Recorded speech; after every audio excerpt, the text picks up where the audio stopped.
Alright guys, welcome back to the channel and a special episode of Did You Know, as we take a look at a few things you might not know about the original WWF Smackdown on the PlayStation 1. Did you know there are unused cutscenes included in the game that never made it into the final release? These cutscenes can be found when using an action replay code, with the first featuring the People's Champ, The Rock, and seeing his Brahma Bull logo lowered down behind him.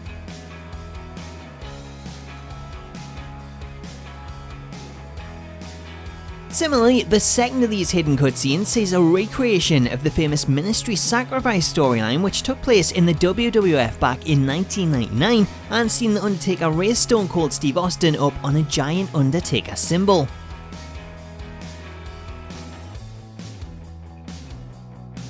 Up next, we'll have two hidden scenes with a single superstar gloating with his championship, as well as an alternate tag team version with both seeing the champions attacked by two other superstars who then steal the belts. This next cutscene features a female superstar flirting with what was supposed to be either a referee or a special guest referee, causing them to change their mind and reverse the decision in that superstar's favour.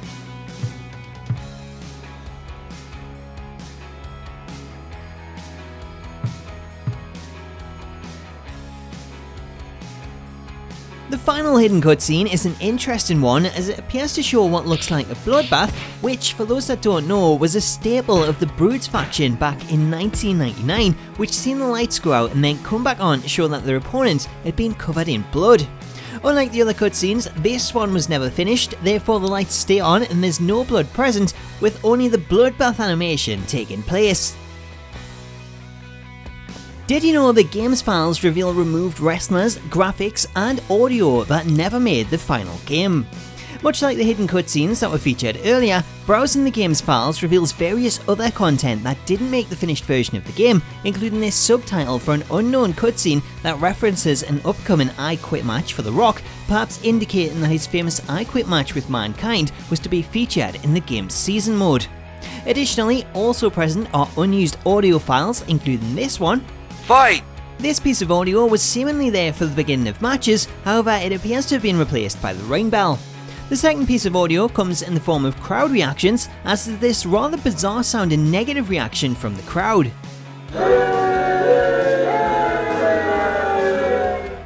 Aside from text and audio, the files also include unused graphics for both in-game and menu items, including the reveal of a feature that never made the final game, and the ability to create a group and name it, allowing players to create factions such as Regeneration X. Finally, the most surprising of the unused graphics comes with the reveal of Jeff Jarrett's selection screen photo and name bar, revealing that Jarrett was originally scheduled to be a part of the game before leaving the WWF to join rivals WCW. Did you know that Earl Hebner's model is available in the game's Create a Wrestler mode? Despite the original Smackdown game not featuring a referee during standard matches, WWF's most famous official, Earl Hebner, is actually included in the game's Create a Wrestler mode, allowing players to create him as a custom superstar to play as, or set as a referee when playing special guest referee matches. 1,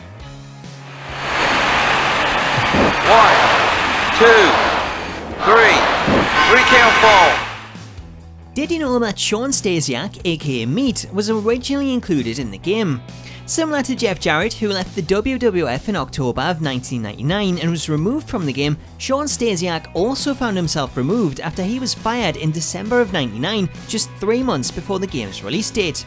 However, due to him still being employed late in the development process, his model was actually included in the game's beta version, which was sent out to reviewers, which seen his character parts included in the game's Create a Wrestler mode.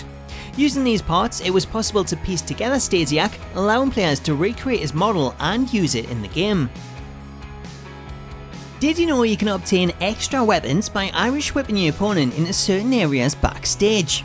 The original Smackdown game featured a large backstage area when moving from ringside that included the top of the stage, the backstage corridor, boiler room, kitchen, and the parking lot, all of which feature unique hidden weapons when Irish whipping your opponent into specific items. For example, when wrestling on the stage, whipping your opponent into scaffolding would see items such as a steel chair drop down from above. Backstage in the boiler room would see a steel pipe appear when whipping your opponent towards the screen, a melon would randomly appear in the kitchen, Coke cans from the vending machine in the corridor, and when wrestling in the parking lot and whipping the opponent in the ambulance, then you'd see a stretcher appear that could be pushed around and used as a weapon. Did you know you can unlock additional superstars by completing up to 20 years in the game's season mode? Before the days of DLC, all bonus superstars would be unlocked by playing through the game's season mode, something that started out in the Smackdown series back in the original Smackdown. In the game, players were rewarded for completing a certain amount of years in the game's season mode, with 1 year unlocking Ivory, 2 years unlocking Prince Albert, 3 years for Jacqueline, 4 years for Viscera, and then 5 years actually unlocking an upgraded 80 ability points to use on your created wrestler. 6 years then unlocked Midian, 7 years unlocked Gerald Briscoe, and 8 years unlocked his counterpart Pat Patterson. Finally, should you play through the game for 10 and 20 years, then you'd actually unlock 90 and 100 ability points respectively. Now, while you unlock these characters, it wasn't as simple as them appearing in the game's character selection screen. Instead, you would unlock parts for these wrestlers, which would then appear in the game's Create a Wrestler mode, where you would piece them together to create that star.